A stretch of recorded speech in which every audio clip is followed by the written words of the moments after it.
Welcome आप सभी का चैनल में फिर से एक बार। चलिए अपना करंट अफेयर की क्लास को कंटिन्यू करते हैं। उसके पहले आपको बता दूं कि हमारा अभ्यास बैच जो है जीएस का लगातार इसमें प्रैक्टिस शानदार चल रही है। इस पूरी क्लास 5000 प्रश्नों का हम लोग प्रैक्टिस करवा रहे हैं। रिवीजन क्लासेस आपको दे दिए हैं, नोट्स दे रहे हैं, करंट अफेयर पढ़ा रहे हैं, टेस्ट सीरीज हो रहा है, सब कुछ मिल रहा है। तो अगर आप चाहें तो हमारे अभ्यास बैच से जुड़ सकते हैं। ये हमारा सुपर टेस्ट सीरीज है जिसमें हम लाइव टेस्ट प्रैक्टिस कराते हैं। अगर आप चाहें तो हमारे सुपर टेस्ट से भी जुड़ करके लाइव टेस्ट को प्रैक्टिस कर सकते हैं। लाइव हम उसमें प्रैक्टिस कराते हैं और कंटिन्यू बताते हैं कि आपको कैसे एग्जाम में चीज़ों को अप्रोच करना है। अभ्यास बैच आपके लिए एकदम ब्रह्मास्त्र बैच से जो बच्चे जुड़ना चाहें अभ्यास बैच से जुड़ जाएं बिना सोचे समझे। जिन बच्चों को हमारा नोट्स चाहिए जीएस का वो जा करके ऐप से नोट बाई कर सकते हैं। आपको एचएन एप्लीकेशन डाउनलोड करना है और आपको वहाँ पर नोट्स अवेलेबल हो जाएगा। करंट अफेयर के भी आपको पीडीएफ जो है वो अवेलेबल करा दी गई हैं। तो 12 मंथ का इसमें करंट अफेयर है। अगर आप चाहें तो करंट अफेयर के बाई कर सकते हैं। एक बात और आपको बतानी थी, हिंदी साहित्य के जो बच्चे हैं, हिंदी साहित्य के स्टूडेंट के लिए हमारा यूपीपीजीटी का क्रैश कोर्स आ गया है। आप चाहें तो अगर हिंदी के विद्यार्थी हैं तो यूपीपीजीटी के क्रैश कोर्स ज्वाइन कर सकते हैं और शानदार अपनी तैयारी कर सकते हैं यूपीपीजीटी के लिए। यूपीपीजीटी का आपको पता है कि जून में एग्जाम हम लोग का होना है। तो टीजीटी पीजीटी का हम लोग ने कंबाइंड कोर्स चलाया हिंदी साहित्य का। जिन भी बच्चों को चाहिए ऐप पे जाइए आप, पीजीटी वाले सेक्शन में आपको क्लासेस मिल जाएंगी। चलिए हम अपने करंट अफेयर पे आते हैं। हम लोग लगातार 1000 प्रश्नों का जो है करंट अफेयर का रिवीजन कर रहे हैं, जिसमें हमारा लक्ष्य है कि एग्ज़ाम के पहले हम लोग 1000 प्रश्नों को रिवाइज़ कर लें। कितने प्रश्नों को भाई? 1000 प्रश्नों को रिवाइज़ कर लें। और जो भी मैं करंट अफेयर कराता हूँ मैं कोशिश करता हूँ कि उसमें आपको कुछ इंपॉर्टेंट बेसिक्स फैक्ट्स भी बताता चलूँ, ठीक है। तो हमारा जो टारगेट है वो है लगभग 1000 प्रश्नों का। 1000 प्रश्नों का टारगेट है हमारा। 1000 plus MCQ on current affair, ठीक है। करंट अफेयर्स में हम 1000 प्रश्नों का लक्ष्य बना के चल रहे हैं। उसी के सिलसिले का ये अगला सवाल है। चलिए, हाल ही में पहला सवाल इसका है कि हाल ही में चर्चा में रहे रत्नागिरी में पाए गए अवशेष किस भाषा और लिपि में लिखे गए हैं, ठीक है। रत्नागिरी आपको पता है, रत्नागिरी कहाँ है? रत्नागिरी के बारे में थोड़ा जानकारी लीजिए। रत्नागिरी आपका महाराष्ट्र में है। कहाँ पे है? महाराष्ट्र में है। और रत्नागिरी के बारे में जान लीजिए कि आपने तिलक का नाम सुना होगा। तिलक की जन्मस्थली भी रत्नागिरी, ठीक है। तिलक की जन्मस्थली भी है। तिलक को पता है कि आप लोग को क्या कहा जाता है? भारतीय अशांति का दूत या पिता, ठीक है, फादर भी करते हैं। कौन से कहा था? जी शिरोल ने कहा था इनको। जी शिरोल ने कहा था। कहीं कहीं शी शिरोल भी मिलता है, तो बाकी आप शिरोल से याद रख सकते हैं। कौन कहा था? शिरोल ने कहा था। भारतीय अशांति के पिता है, ठीक है। और तिलक के बारे में जान लीजिए कि बाल पाल, ठीक है, उसमें से सिर्फ तिलक ही ऐसे थे। बाल गंगा तिलक, बाल, लाल और पाल, ठीक है, बाल, पाल और लाल, ये 3 लोग थे। इन तीनों में सिर्फ तिलक ही ऐसे थे जो कभी कांग्रेस के अध्यक्ष नहीं बने। एग्जाम में पूछता है कि इनमें से कौन है जो कभी आज कांग्रेस के अध्यक्ष नहीं बने। तो ट्रिक से याद कर सकते हैं कि तिलक को कभी भी कांग्रेस ने तिलक नहीं लगाया, यानी कि इनको कभी भी कांग्रेस का अध्यक्ष नहीं बनाया गया, ठीक है। तो रत्नागिरी में जो अवशेष मिले हैं किस भाषा और लिपि में लिखे गए हैं? ऑप्शन आपके तमिल और ब्राह्मी लिपि, संस्कृति और ब्राह्मी लिपि, पाली और देवनागरी लिपि, या फारसी और खरोष्टी लिपि। तो आप चाहें तो कमेंट सेक्शन में इसका जवाब फटाफट दे सकते हैं। सही जवाब क्या है? ऑप्शन में ABCD आप लिख सकते हैं। सारे प्रश्नों का आपको जवाब देना है। जितने भी बच्चे जुड़े हुए हैं सबका भाई स्वागत करता हूँ। रात को 8:30 बजे क्लास आपको मिलती है। आज थोड़ी लेट हो गई है। सारे लोग बताइए, इसका कमेंट सेक्शन में जवाब दीजिए। ABCD आप कमेंट सेक्शन में लिखिए, ठीक है। बिल्कुल सही जवाब है संस्कृत और ब्राह्मी लिपि, ठीक है। ये इस भाषा में आपको मिली है संस्कृत और ब्राह्मी लिपि जो है। बिल्कुल सही जवाब दे रहे हैं, सबका स्वागत है। जितने भी लोग जुड़ रहे हैं सबका स्वागत है। ये ब्राह्मी है, ब्राह्मी का लोग। संस्कृत और ब्राह्मी लिपि में रत्नागिरी में कुछ अवशेष मिले हैं जो संस्कृत और ब्राह्मी लिपि में आपके लिखे गए हैं, ठीक है। तो रत्नागिरी के बारे में आपको पता है कि महाराष्ट्र जिले में है। और रत्नागिरी के बारे में क्या, यहाँ पे एक आम बड़ा फेमस है भाई, अल्फांसो मैंगो। नाम सुना आपने?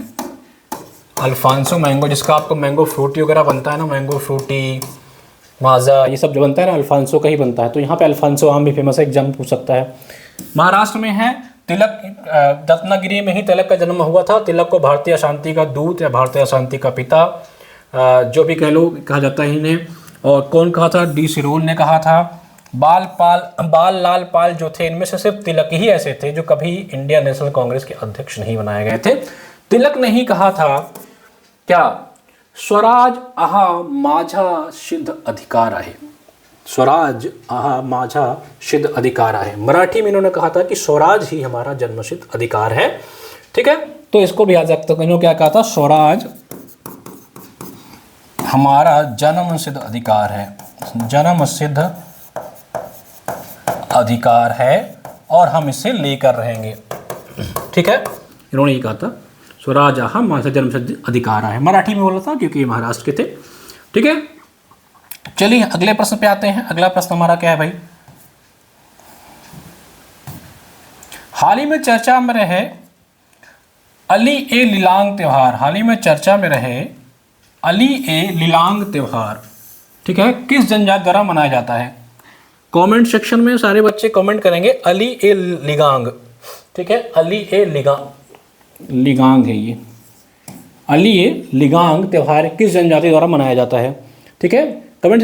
स्वागत है भाई, सबका स्वागत है। आज क्लास थोड़ी लेट हो गई है। ऑप्शन है आपका गोंड, भील, ठीक है, चीनी या मंत। ठीक है, गोंड, भील, मिशिंग है, इसको मिशिंग कर लो यार, गोंड, भील, मिशिंग, ये मिशिंग है, गोल्ड, भील, मिशिंग। ठीक है जी जी, बिल्कुल बिल्कुल स्वागत है, बिल्कुल स्वागत है। गोल्ड, भील, मिशिंग और ये संथाल कर लो, संथाल है ये। 4 ऑप्शन आपको दिया गया है, टाइपिंग मिस्टेक कर दिया गया तुम लोग, इसको ध्यान देना। ठीक है, हाल ही में चर्चा में रहे अली ए लिगांग त्योहार किस जनजाति द्वारा मनाया जाता है, गोंड, भील, मिशिंग या संथाल। 4 ऑप्शन आपके सामने हैं, कमेंट सेक्शन में आप लोग इसका जवाब दीजिए। स्वराज आहा माझा सिद्ध जन्म अधिकार आहे, इन्होंने मराठी में कहा था। ठीक है, उसको ही हम लोग हिंदी में कहते हैं स्वराज हमारा जन्मसिद्ध अधिकार है। तिलक को ही कहा जाता है भाई, भारतीय शांति के दूत, भारतीय शांति के पिता तिलक को कहा जाता है। ठीक है, चलिए बताइए किसका सही जवाब दीजिए, गोंड, भील, मिशिंग या संथाल, किसके द्वारा मनाया अली लिंगम त्योहार। इसका सही जवाब है मिशिंग। ठीक है, मिशिंग जो जनजाति है आपकी, ये कहाँ पाई जाती है, ये असम में पाई जाती है। ठीक है, ये कहाँ पाई जाती है, असम में पाई जाती है। असम में एक नेशनल पार्क है आपका काजीरंगा, याद रखिएगा काजीरंगा। ये किसके लिए फेमस है, वन और राइनो के लिए, यानी कि एक सींग वाले राइनो के लिए। ठीक है, एक सींग जो हाँ राइनो होती हैं, गैंडे जिसे आप बोलते हैं, उसके लिए फेमस है असम। ठीक है, और असम में एक जनजाति और पाई जाती है भूटिया। कौन सी, भूटिया, ये भी याद रख लीजिएगा, ये भी असम में पाई जाती है, जो ऋतु प्रवास करते हैं, ऋतु प्रवास करते हैं। क्या करते हैं, ऋतु प्रवास। एग्जाम में पूछा है, बहुत इंपॉर्टेंट है, याद रखिएगा। ठीक है, मैं कोशिश कर रहा हूँ कि आपके करंट के साथ थोड़ा आपका स्टैटिक पार्ट भी रिवाइज हो जाए।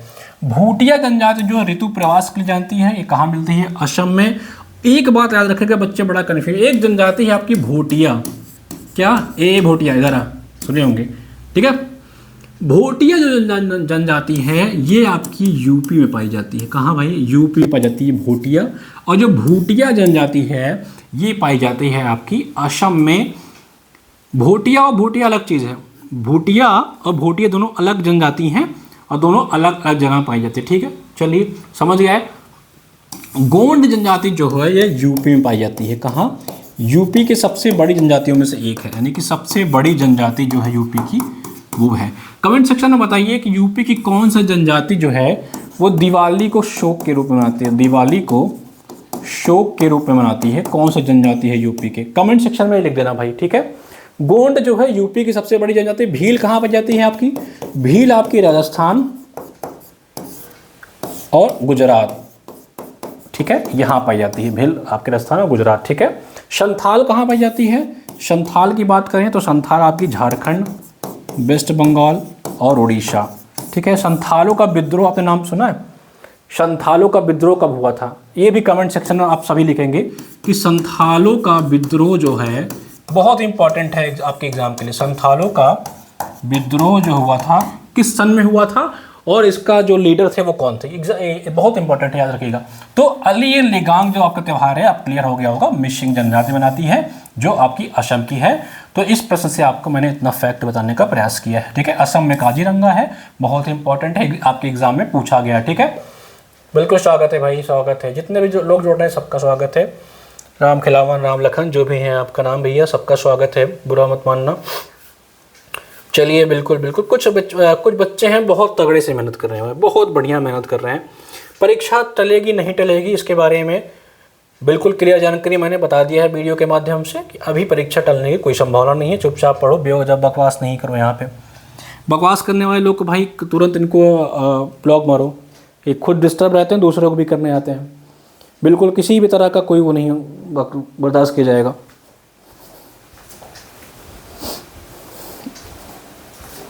कोई मजाक नहीं चल रहा है यहाँ पे क्लास में। जब 10 बार बता चुके हैं कि परीक्षा से संबंधित जानकारी यहाँ क्लास में जब आपको बताया गया है कि परीक्षा टले न चले, पढ़ाई करो चुपचाप, ठीक है। तो ये सारी चीज़ें आई थिंक आपको क्लियर हैं। मेरी आवाज़ जो अगर एक बार आ रही है तो कमेंट सेक्शन में बता देना। जो एप्लीकेशन में जो लोग देख रहे हैं वो भी बता दीजिए कि क्या आपको वॉइस क्लियर आ रही है। कभी कभी होता है ना कि वॉइस क्लियर नहीं आती है, ठीक है। हाँ, गोंड जो जनजाति है यूपी में पाई जाती है, यूपी की सबसे बड़ी जनजाति है। और एक भील जनजाति है, भील, ये भारत की सबसे बड़ी जनजाति, याद रखिएगा, ठीक है। भारत की सबसे बड़ी जनजातियों में से एक है भील, मैक्सिमम पाई जाती है, ठीक। चलिए अगला क्वेश्चन पे चलें। कमेंट सेक्शन में जवाब लिख दिया करो राजा साहब। अरे सभी लोग कमेंट सेक्शन में लिख दीजिए, राजा बनने के गुण ढूंढ रहे हैं क्या। चलो अगला सवाल देखो। हाल ही में चर्चा में रहे विजय दुर्ग किले को किस नाम से जाना जाता है। हाल ही में चर्चा में रहे विजय दुर्ग किले को किस नाम से जाना जाता है, ठीक है। विजय दुर्ग किला आपका कहाँ है? विजय दुर्ग किला आपका महाराष्ट्र में है, ठीक है। ये पूछ रहा है कि इसको किस नाम से जाना जाता है। ऑप्शन है आपका शाही किला, पूर्व का जिब्राल्टर, समुद्री जिब्राल्टर या जिब्राल्टर, जो भी आप पढ़ना पड़े, समुद्री प्रहरी या मराठा शक्ति किला। 4 ऑप्शन है, बताइए विजय दुर्ग किला को किस नाम से जाना जाता है, ठीक है। कमेंट सेक्शन में सारे बच्चे जवाब लिखेंगे। देखिए विजय दुर्ग किला बारे में थोड़ा फैक्ट जान लो। थोड़ा एक बात आप याद है, मराठाओं के बारे में थोड़ा पढ़ लेना। मराठा, देखिए कुछ बच्चे नहीं कह रहे थे सर कि हमारे सिलेबस में जो है वो सिर्फ और सिर्फ मॉडर्न हिस्ट्री है। देखिए मराठा और आठा से लेकर के ये सिखों को पढ़ लेना, क्योंकि लास्ट टाइम पे पूछा था कि किस मिस्र के हैं आपके, क्या नाम है उनका, देखिए नाम नहीं आ रहा मुझे याद। और कुछ क्वेश्चंस हैं जो एंशिएंट और मिडाइवल से पूछ के जाते हैं। बुद्धा से पूछ लेगा, जन्म से पूछ लेगा, ठीक है। हाँ, तो कुछ पूछते हैं, तो मराठा को पढ़ लेना। अभी थोड़ा बहुत मैं बता भी दूंगा। तो विजय दुर्ग किला कहाँ है? महाराष्ट्र में, ठीक है। और पूछ रहा है कि इसको किस नाम से जाना जाता है। सही, बिल्कुल बिल्कुल जुड़िए सारे लोग, शेयर कर दीजिए सेशन को, लाइक भी कर दीजिए जितने भी लोग जुड़े हैं भाई। जितने एप्लीकेशन पे देख रहे हैं, मैं दोनों जगह आपको देख रहा हूँ, सबका कमेंट पढ़ सकता हूँ। सभी का स्वागत है, सभी का स्वागत है। आर के, ठीक है। अनीता जी बिल्कुल स्वागत है आपका, ठीक है। चलिए, तो विजय दुर्ग का जो किला है इसको बनवाया था एक्चुअली में राजा भोज द्वितीय ने। किसने बनवाया था? राजा भोज द्वितीय ने। लेकिन जो इसकी मरम्मत कराई थी, इसका रिकंस्ट्रक्शन जो कराया था, रिकंस्ट्रक्शन जो किसी ने कराया था वो कौन थे? छत्रपति शिवाजी ने। छत्रपति शिवाजी ने इसका रिकंस्ट्रक्शन कराया था, ठीक है।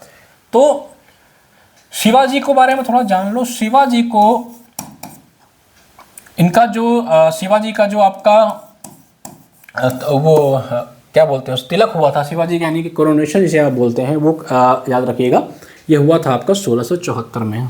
बिल्कुल स्वागत है आपका भाई। चलिए जुड़िए अब लोग, शेयर भी कर दीजिए, शेयर कर दीजिए। ये आपका हुआ था 1674 में। 1674 में इनका कोरोनेशन हुआ था, जिसे आप कहते हैं कि इनको छत्रपति की वो उपाधि दी थी 1674 में। याद रखिएगा। एक चीज़ और रखिएगा, 1666 में इनको, 1666 में ये औरंगजेब ने इनको पकड़ लिया था, ठीक है। औरंगजेब ने इनको कैद कर लिया था सन 1666 में, बिल्कुल, ठीक है। कहाँ पे कैद करके रखा था? जयपुर भवन, ठीक है। जयपुर भवन कहाँ पे है? जयपुर भवन आपका आगरा में है, ठीक है। शिवाजी के बारे में एक फैक्ट और है, इनके गुरु थे रामदास। रामदास ये बहुत प्रभावित थे, रामदास जो इनके गुरु थे, इनके ऊपर इनका बहुत इम्पैक्ट था, बहुत प्रभावित थे। और रामदास ने एक किताब लिखी है दासबोध, एक इन्होंने किताब लिखी है दासबोध। एग्जाम में पूछता है कि शिवाजी के ऊपर इनके गुरु किस गुरु का बहुत प्रभाव था, तो है इनके गुरु रामदास, ठीक है। और इनको जो छत्री का जो टाइटल, मतलब जो छत्री जिन्होंने घोषित किया था वो थे गंग भट्ट। कौन थे? गंग भट्ट। ये आपके बनारस के एक पंडित थे, बनारस के एक ब्राह्मण थे, ठीक है, उन्होंने इनको छत्री की उपाधि दी थी, ठीक है। इतना आप शिवाजी के बारे में पढ़ सकते हैं, क्योंकि अभी आपको पता है कि छावा मूवी आई थी तो ये चर्चा में रहा है। तो मराठा के बारे में जितनी जानकारी आप इकट्ठा कर लीजिएगा, फैक्ट या हिस्ट्री से पढ़ लीजिएगा, आपके लिए इंपॉर्टेंट होगा, क्योंकि एक आध क्वेश्चन टकराने के चांस रहते हैं, ठीक है। चलिए हमारा जो सवाल था उस पर आते हैं। हाल ही में चर्चा में रहे विजयदुर्ग किले को किस नाम से जाना जाता है? वो है आपका शाही किला, पूर्व का जिब्राल्टर, समुद्री प्रहरी या मराठा शक्ति किला। तो सही जवाब इसका ये है, पूर्व का जिब्राल्टर, ठीक है। और ये जिब्राल्टर जो ये स्ट्रेट है, अगर बात करें तो किसके किसके बीच में है? ये है आपका मेडिटेरियन सी यानी कि भूमध्य सागर, और अटलांटिक सागर, अटलांटिक सागर इसके बीच में होता है। स्पेन और मोरक्को, अगर देश की बात करें, स्पेन प्लस मोरक्को के बीच में है जिब्राल्टर की संधि, ठीक है। इतना बात आप जिब्राल्टर के बारे में याद रख सकते हैं। बिल्कुल सभी का स्वागत करता हूं भाई, जितने भी लोग जुड़ रहे हैं, मैं दोनों जगह आपको देख रहा हूं, स्वागत है आप सभी का, ठीक है। हाँ जी, कोशिश करेंगे कि मैक्सिमम क्वेश्चन करा लें, ठीक है। चलिए ये सब सारे आप चाहें तो नोट कर लीजिए, चाहे तो आप इसका स्क्रीनशॉट ले लीजिए, बाकी जो बच्चे पेड बैच में उनको इसका पीडीएफ मिल जाएगा, ठीक है। चलिए कुछ कमेंट्स आपको लिखने हैं, आपको बताना है कि पाक स्ट्रेट किसके किसके बीच में है, ठीक है। मैक मोहन लाइन किसके किसके बीच में है, मैक मोहन लाइन किसके किसके बीच में है, ठीक है। और एक क्वेश्चन आपके एग्जाम में बनता है, डूरंड लाइन किसके बीच में है, डूरंड लाइन किसके बीच में है, ठीक है। डूरंड रेखा लाइन जो भी आपको बोलना है बोल लो, ठीक है, बिल्कुल भाई। चलिए कमेंट करके बता सकते हैं आप, जितने लोग जुड़े हुए हैं, पाक स्ट्रेट, मैकमोहन। बाकी हम अगले क्वेश्चन के ओर चलते हैं, ठीक है। बहुत स्वागत है आपका, मैं देख रहा हूँ सारे बच्चे जो जुड़ रहे हैं, मैं आपको वाईटी में भी देख रहा हूँ, एप्लीकेशन में भी देख पा रहा हूँ, तो कोई इशू नहीं है। आप चाहे जहाँ देखिए आप कमेंट करिए, कमेंट पे लिख सकते हैं कि ये दोनों कहाँ पाए जाते हैं, ठीक है। बिल्कुल बिल्कुल, ठीक है। एक और लिख लीजिए, रेड क्लिफ किसके बीच में है, ठीक है। चलिए इसका आप लोग कमेंट सेक्शन में जवाब दीजिए, अगर आप दे सकते हैं तो मैं 2-3 सेकंड का आपको टाइम देता हूं। जितने बच्चे देख रहे हैं चाहे तो लिख दें, नहीं तो मैं खुद लिख देता हूं, ठीक है। इसका तो पाक स्टेट किसके बीच में है भाई? ये भारत और श्रीलंका के बीच में है, ठीक है। भारत और श्रीलंका के बीच में है पाक स्टेट, भारत और श्रीलंका के बीच में है, भारत और श्रीलंका के बीच में है पाक स्टेट। पाक से पाकिस्तान मतलब है। मैकमोहन आप खुद बता दीजिए, डूरंड आप खुद बता दीजिए, रेड क्लिफ मैं आप बता देता हूँ, ये भारत और पाकिस्तान के बीच में है, ठीक है। बाकी दो आपको बताना है, और याद रखना कि ये सुपर इम्पोज्ड है, सुपर इम्पोज्ड लाइन है, सुपर इम्पोज्ड बॉर्डर है एक प्रकार से समझिए, मतलब इंसानों द्वारा सुपर इम्पोज्ड किया गया है, ठीक है। एग्जाम में पूछता है कि रेड क्लिफ जो बॉर्डर है उसकी प्रकृति क्या है, कैसा बॉर्डर है, तो सुपर इम्पोज्ड बॉर्डर है, ठीक है। अब इसे हिंदी में क्या कहते हैं देख लेना भाई, ऑप्शन में इंग्लिश में रहेगा अगर आपके एग्जाम में आता है, ठीक है। बिल्कुल सही जवाब है, मैकमोहन भारत और चीन के बीच में है, ठीक है। डूरंड नहीं बता दो जब कमेंट कर रहे हो तो, भारत और अफगानिस्तान के बीच में। चलिए बहुत बढ़िया, बहुत सही जवाब। अगला क्वेश्चन पे आते हैं करंट अफेयर के। हाल ही में चर्चा में रहे टोंकिन की खाड़ी किन देशों के बीच स्थित है? टोंकिन की खाड़ी अभी चर्चा में रहा था, आपको बताना है कि किस देश के बीच में है। बिल्कुल सही जवाब कमेंट सेक्शन में आप लोग दे रहे हैं, अच्छा बात है भाई, ठीक है। चलिए बिल्कुल बिल्कुल सर, ज़्यादा एक्सप्लेन कर रहे हैं, ठीक है, थोड़ा कम एक्सप्लेन कर देते हैं। अगर आपको लग रहा है ज़्यादा एक्सप्लेन हो रहा है तो थोड़ा फैक्ट कम बताते हैं। चलिए बताइए, टोंकिन खाड़ी किसके किसके बीच में? ऑप्शन है भारत श्रीलंका, चीन वियतनाम, जापान फिलीपींस और म्यांमार थाईलैंड। 4 ऑप्शन आपके सामने हैं, ठीक है। फटाफट जवाब कमेंट सेक्शन में बताइए कि टोंकिन की खाड़ी किसके किसके बीच में है, ठीक है। बिल्कुल सही जवाब है, चीन और वियतनाम के बीच में है आपकी टोंकिन की खाड़ी, ठीक है। चर्चा में रहा था तो आपके एग्जाम में ज्योग्राफी में टकरा सकता है, इसको याद रखना। हाल ही में चर्चा में रही bay of Bengal programme inter governmental organisation की स्थापना किस वर्ष? Bay of Bengal programme inter governmental organisation जो है ये अभी चर्चा में रही थी, बताना इसकी स्थापना कब हुई थी? 1995, 2003, 2010 या 2015, ठीक है। 4 ऑप्शन आपके सामने हैं, फटाफट इसका जवाब बताइए किसकी स्थापना कब हुई थी? Bay of Bengal programme inter governmental organisation. जितने लोग जुड़े हैं भाई सबका स्वागत करता हूँ, सभी लोग कमेंट, जितना लेट जुड़े हैं कोई दिक्कत नहीं है, ठीक है। आप इसको पढ़ते रहिए, बस जब भी इसको देखिएगा रिवाइज कर लीजिए, ठीक है। इसका तो सही जवाब है 2003 है, ठीक है। चलिए कमेंट सेक्शन में बता दीजिए कि एसडीजी जो गोल्स हैं, एसडीजी जो गोल्स हैं उसका जो लक्ष्य नंबर 6 है, यानी कि जो गोल 6वां है, ये किससे संबंधित है, ठीक है, एक और बता दीजिएगा SDG 13 क्या है। ये भी दोनों भी बड़े इंपॉर्टेंट है क्योंकि ये अक्सर चर्चा में रहते हैं, इसलिए मैंने पूछा SDG 6 और SDG 3। SDG 6 अगर नहीं बता पाइएगा तो कमेंट सेक्शन में टीम हमारी पिन कर देगी SDG 13। ठीक है, और SDG गोल आपको पता है किस ईयर तक आपको कंप्लीट करना है, 2030 तक। ठीक है, चलिए और एक बताइए कि मल्टी पॉवर्टी इंडेक्स MPEI किस ईयर से चालू किया गया। इसी ऑप्शन में आपको इसका जवाब मिल जाएगा, मल्टी पॉवर्टी इंडेक्स। अगले क्वेश्चन में आते हैं भाई, सहकारी बैंकों का रेगुलेशन कौन करता है। Who regulate cooperative banks. ठीक है, कोऑपरेटिव को पता है कि बैंक जो है आपके सिलेबस में, इकोनॉमी आप पढ़ेंगे ना, UPSSC के सिलेबस में इकोनॉमी है, उसमें बहुत डिटेल में है। इकोनॉमी में तो हर चीज़ डाल दिया गया है। बताना है कि जो आपका कोऑपरेटिव बैंक है उसको रेगुलेट कौन करता है। भारतीय रिजर्व बैंक और नाबार्ड, राज्य सरकार और सहकारी समितियां। सहकारी समितियां के रजिस्ट्रार जो होते हैं, या भारतीय रिजर्व बैंक और सहकारी समितियों के रजिस्ट्रार, दोनों।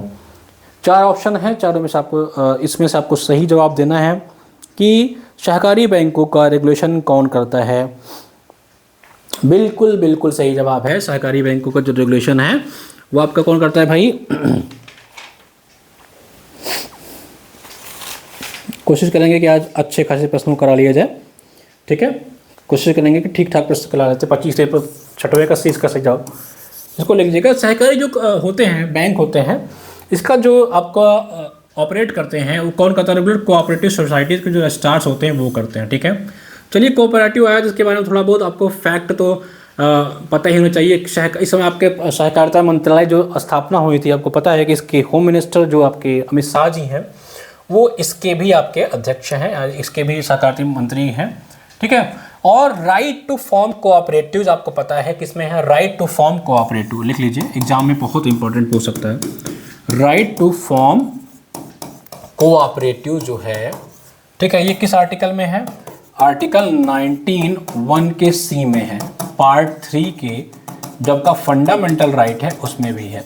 ठीक है, और article 43B, article 43B part 4 के DPSP में भी इसके बारे में चर्चा की गई है, राइट टू फॉर्म कोऑपरेटिव्स के बारे में चर्चा की गई है। ठीक है, चलिए अब आप बता दीजिए आर्टिकल 50 किससे संबंधित है।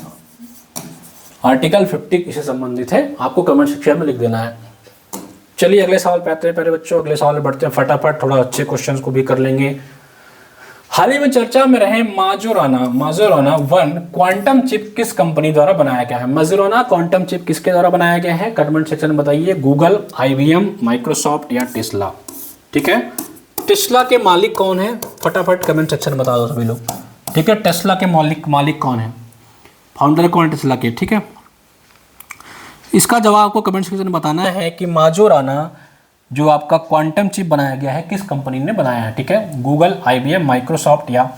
क्वांटम आप लोग टर्म बहुत सुनते होंगे, क्वांटम का मतलब क्या होता है। तो क्वांटम का मतलब कि बहुत स्मॉल, जितना आप सोच सकते हैं उससे भी छोटा, किसी भी चीज़ का छोटा सा part, that is quantum. Quantum physics, quantum mechanics, quantum computer, quantum chip. तो क्वांटम का मतलब क्या होता है, बहुत ही माइक्रो से माइक्रो पार्ट, समथिंग लाइक वही होता है क्वांटम। तो बहुत छोटा सा चिप जो बनाया, किस कंपनी बनाया भैया, माइक्रोसॉफ्ट ने बनाया है। तो इसको याद रख सकते हैं। माइक्रोसॉफ्ट के फाउंडर कौन है, ये भी आप चाहें तो कमेंट सेक्शन में लिख के बता सकते हैं। हाल ही में चर्चा में रहे भारतीय संविधान का अनुच्छेद 101 का पार्ट जो आपका सबसेक्शन 4 है, आर्टिकल 101 किससे संबंधित है। ठीक है, ऑप्शन है आपके राष्ट्रपति की power of president, disqualification of member of parliament, financial emergency या राइट ऑफ स्टेट। 4 ऑप्शन है, कमेंट सेक्शन में बताइए कि आर्टिकल 101 किससे संबंधित है।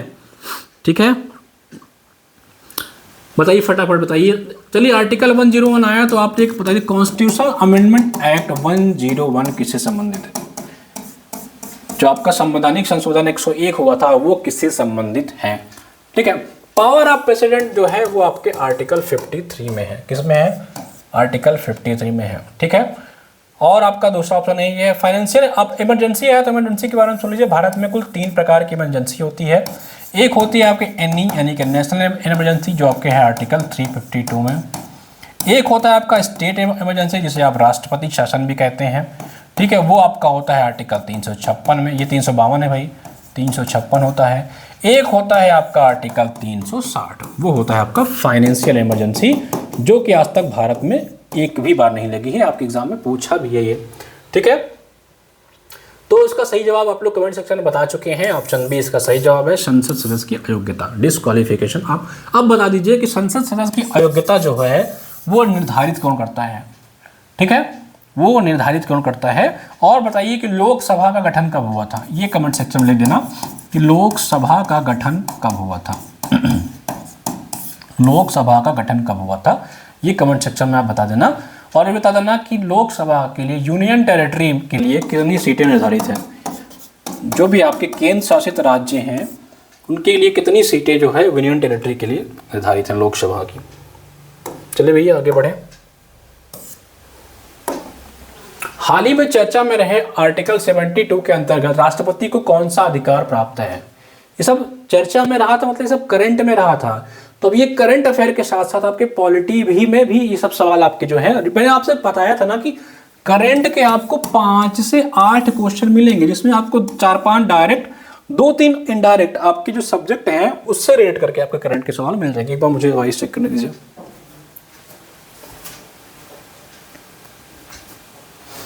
ठीक है, चलिए बताइए आर्टिकल 72 क्या है। Law making, acceptance of mercy petition, passing the budget, disqualification of parliament. ठीक है, बजट के बारे में आपका पता है, आर्टिकल आपका कौन सा है बजट भाई, 112 है, जिसमें कहा गया है कि एक फाइनेंशियल एनुअल बिल होता है, फाइनेंशियल एनुअल बिल होता है बजट, आर्टिकल 112।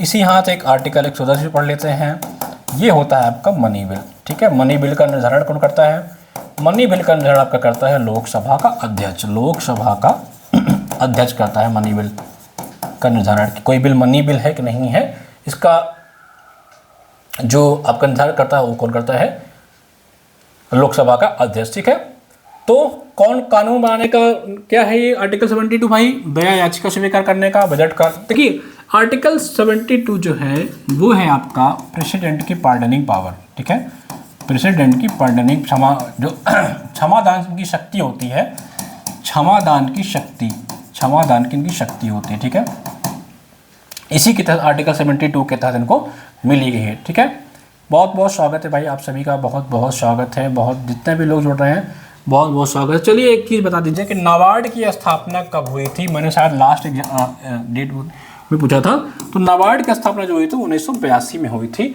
ठीक है, बिल्कुल सही। अब चलिए आप बता दीजिए कि नाबार्ड के वर्तमान में अध्यक्ष कौन है। ठीक है, इसका हेडक्वार्टर आपका क्या है, हेडक्वार्टर का है मुंबई में है, ये मैंने शायद लास्ट क्लास में आपके करंट में पूछा था, तो नाबार्ड के बारे में याद रख लेना। आरबीआई के बारे में भी मैंने शायद परसों वाली क्लास में पूछा था, तो आरबीआई की स्थापना कब हुई थी, 1 अप्रैल 1935 को। इसका राष्ट्रीयकरण कब किया गया था, 1949 में। ठीक है, आरबीआई के वर्तमान अध्यक्ष कौन है ये बताइए, क्योंकि ये भी आपके दिसंबर में करंट में रहा था। ठीक है, तो वर्तमान अध्यक्ष अगर आप बताएं तो इस समय इनके बताऊं, जो अध्यक्ष है वो है आपके संजय मल्होत्रा जी, संजय मल्होत्रा हैं आरबीआई के अध्यक्ष में, दिसंबर में इनकी नियुक्ति हुई है। तो आर्टिकल 72 किससे संबंधित भैया, ये मर्सी पिटीशन से संबंधित है, इस बात को आप चाहें तो याद रख सकते हैं। ठीक है, हाल ही में चर्चा में रहे इन स्पेस किससे संबंधित संगठन है। ठीक है, क्या है, इसरो का निजीकरण, भारत में अंतरिक्ष स्टार्टअप को बढ़ावा देना, रक्षा अनुसंधान डीआरडीओ, या समुद्र अनुसंधान। तो इन स्पेस है ये किससे संबंधित ऑर्गेनाइजेशन है, कमेंट सेक्शन में आप जवाब दीजिए। Question number 10। ठीक है, फटाफट बताइए तो हम लोग कभी 20-25 क्वेश्चन कर लें। किससे संबंधित, बिल्कुल सही जवाब, बिल्कुल सही जवाब है, भारत में अंतरिक्ष स्टार्टअप को समर्थन देने के लिए ये बनाया गया है, इन स्पेस ऑर्गेनाइजेशन है, इन स्पेस यानी कि स्पेस में। ठीक है, भारत का गगनयान मिशन के बारे में आपने सुना है, एक दिन इसके बारे में बहुत विस्तृत बताएंगे, बहुत इंटरेस्टिंग फैक्ट, बहुत बढ़िया जानकारी है गगनयान। चलिए अगले प्रश्न में आते हैं।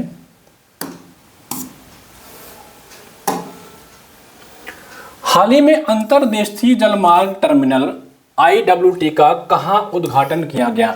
ठीक है, इनलैंड वाटर बेस्ड टर्मिनल का उद्घाटन हाल ही में कहां पे किया गया। ऑप्शन है आपका हल्दिया पश्चिम बंगाल, कोच्चि केरल, जोगीघोपा असम, या विशाखापट्टनम आंध्र प्रदेश। 4 ऑप्शन हैं, कमेंट सेक्शन में बताइए। हाल ही में अंतर्देशीय जलमार्ग टर्मिनल जो है आपका उद्घाटन कहाँ किया गया? सारे लोग कमेंट सेक्शन में भैया जवाब लिख दो यार। असम के बारे में मैंने आपको कुछ फैक्ट बताए थे ना अभी। असम में आपको पता है कि काजीरंगा नेशनल पार्क है, काजीरंगा। यहाँ पे आपकी एक भूटिया जनजाति होती है, ठीक है, ये आ जा सकते हैं। तो कहाँ पे किया गया है? इसका जो सही जवाब है वो है जोगी घोपा असम। याद रखिएगा इस चीज को। चलिए, लोकपाल के अंतर्गत प्रधानमंत्री की जांच कब की जा सकती है? ये सब सारी चीजें आपके जो है न्यूज में रहते हैं। जब लोकसभा इसकी अनुमति दे दे, जब लोकपाल के 2/3 सदस्यों की सहमति हो, जब सुप्रीम कोर्ट जांच के लिए कहे, जब प्रधानमंत्री की जांच नहीं हो सकती। मतलब कि लोकपाल के तहत प्रधानमंत्री की जांच नहीं हो सकती। लोकपाल को पता है कि लोकपाल जो भारत में एक्ट था ये कब आया था? ये 2013 में आया था, ठीक है। और इसी तरह राज्यों में लोकायुक्त का गठन किया गया है। राज्यों में लोकायुक्त का गठन किया गया है। लोकपाल जो आपका कॉन्सेप्ट है वो स्वीडन से आया है। कहाँ से आया भैया? स्वीडन से आया है। स्वीडन के ओम्बुड्समैन से इसका कॉन्सेप्ट आया है।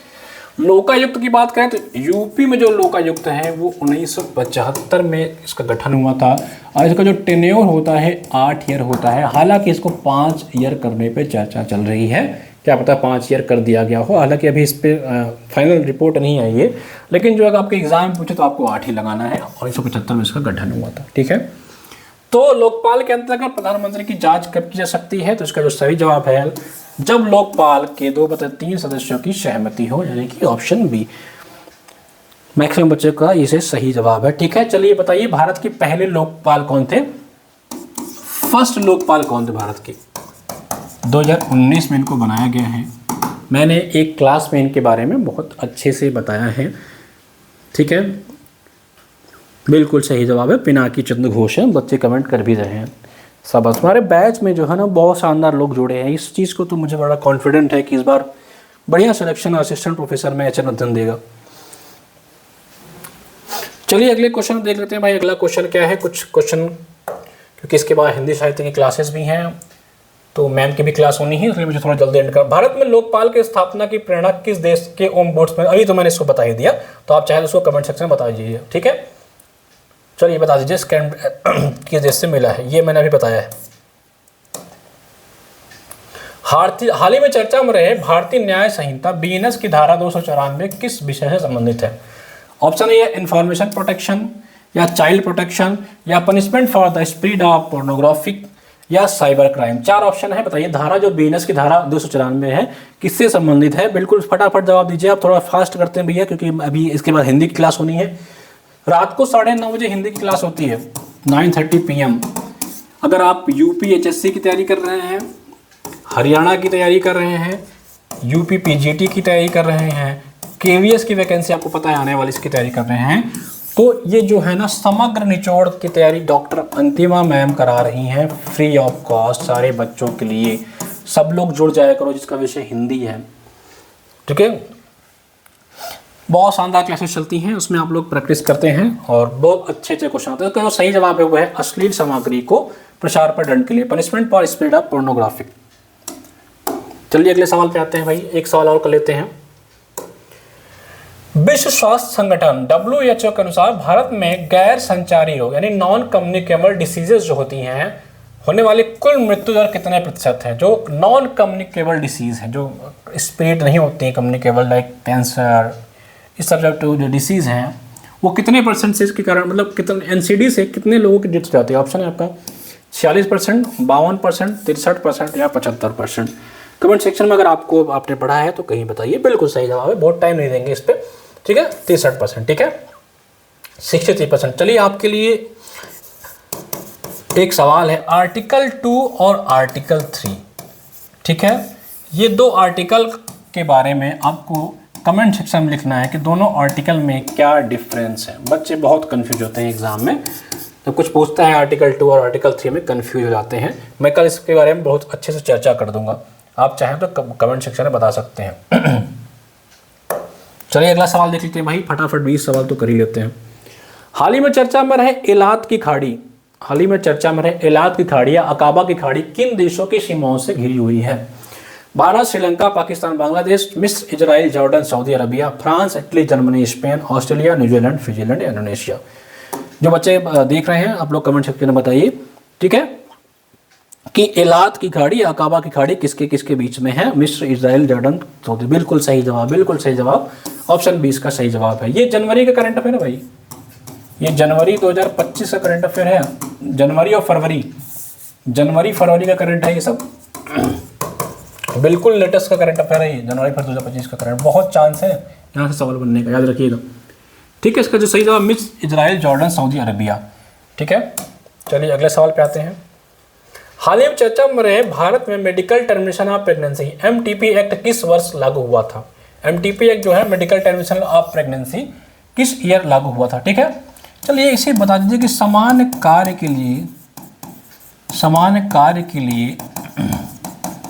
समान वेतन, ठीक है, ये भारत, ये किस पार्ट में है और किस ईयर आया था? ठीक है, और एक बताइए विशाखा एक्ट जो है ये किससे संबंधित है? ये दोनों पूछा हुआ है, ठीक है, दोनों आपके एग्जाम में पूछा हुआ है। विशाखा, समान कार्य के लिए समान वेतन बता दीजिएगा भैया, ठीक है। तो बताइए MTP एक्ट किस ईयर आया था? 1965, 1971, 1985, 1999, ठीक है। चलिए खटाखट इसका जवाब कमेंट सेक्शन में सारे लोग लिख देंगे भाई, खटाखट लिख दीजिए। बिल्कुल सही जवाब दे रहे हैं भैया, ऑप्शन बी।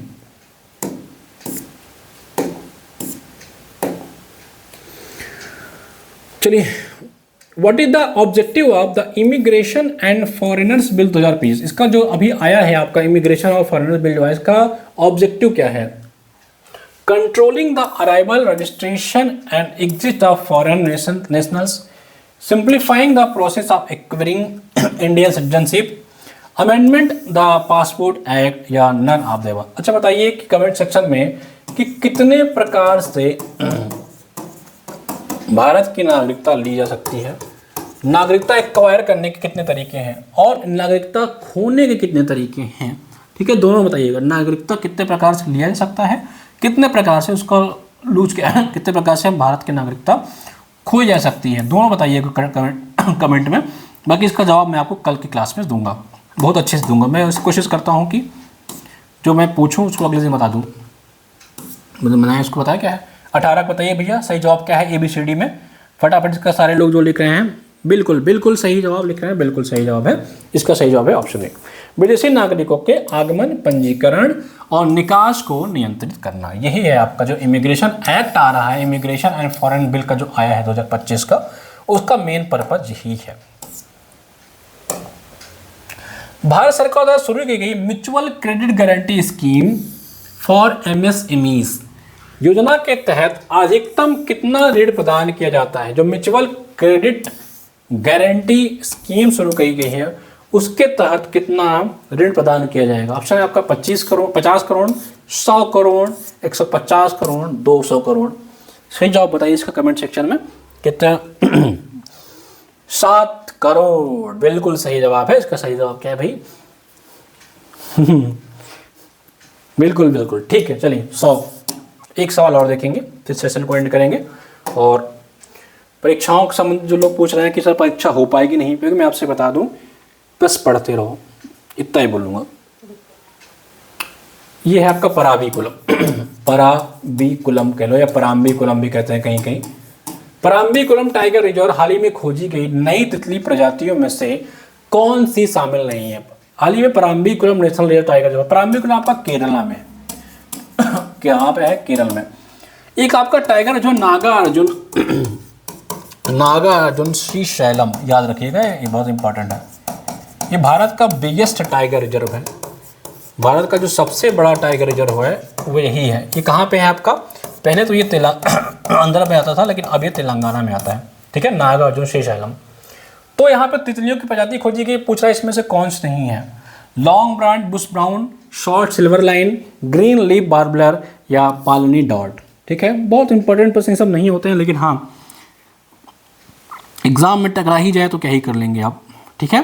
बिल्कुल सही जवाब है ग्रीन। चलिए ये आप बता ही दिए तो एक और बता दीजिएगा, ग्रीन मफलर, इसका इसका मैं कल आपको बताऊंगा। ग्रीन मफलर जो है किस पॉल्यूशन से रिलेटेड है, ग्रीन मफलर।